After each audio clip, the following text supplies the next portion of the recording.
Hi guys, எல்லாருக்கும் வணக்கம். இன்றைக்கி ரியான் மூவியோட போஸ்டர் வெளியிட்ருக்காங்க. அதை பற்றி கொஞ்சம் பார்ப்போம். வாங்க வீடியோக்குள்ளே போகலாம்.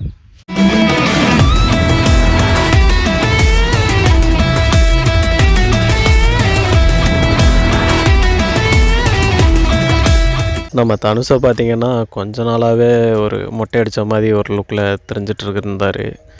எந்த படத்துக்கடான்னு யோசிச்சுட்டு இருக்கும்போது அப்போவே ரியான்கிறது ஆல்மோஸ்ட் எல்லாருக்கும் தெரிஞ்சிருச்சு. ஒரு சிங்கிள் போஸ்டர் ஒன்று ஃபஸ்ட்டு விட்டுருந்தாங்க, டைட்டில் அனௌன்ஸ்மெண்ட் பண்ண போகிறோம்னு. அதில் பேக் சைடு நிற்கிற மாதிரி அந்த ஃபோட்டோவே பார்க்க மாசாக இருந்துச்சு. அந்தளவுக்கு பவர்ஃபுல்லாக இருந்துச்சு. நம்ம தனுஷ் இப்போ தான் கேப்டன் மில்லரை முடிச்சிருக்கிறாரு.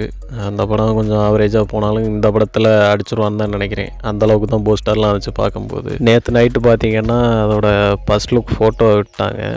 அதில் தனுஷ் லுக்கே ஒரு வேறு மாதிரி இருக்குங்க. ஏதோ சைக்கோ கில்லராக பண்ணுறாரா என்னன்னு தெரியலை. சந்தீப்பும் இதில் இருக்காப்புல, காளிதாஸும் இருக்காப்புல. இவங்க எல்லாருமே பெரும் ஆக்டர்ஸ் இதில் இருக்காங்க. த்ரீசா, விஷ்ணு விஷால், அபர்ணா எல்லாருமே இருக்காங்க. எனக்கு தெரிஞ்சதில் பெரிய சம்பவமே இருக்குதுன்னு நினைக்கிறேன். அந்தளவுக்கு தான் அந்த லுக் இருக்குது. வேறு மாதிரி பண்ணியிருக்காங்க. காளிதாஸ் வேறு கையில் ஒரு கத்தி வேறு இந்த லுக்கில் வச்சுருக்காப்புல. இவர் பாட்டுக்கும் சைக்கோ கில்லர் மாதிரி ஒரு லுக்கில் நிற்கிறாப்புல தனுஷும்.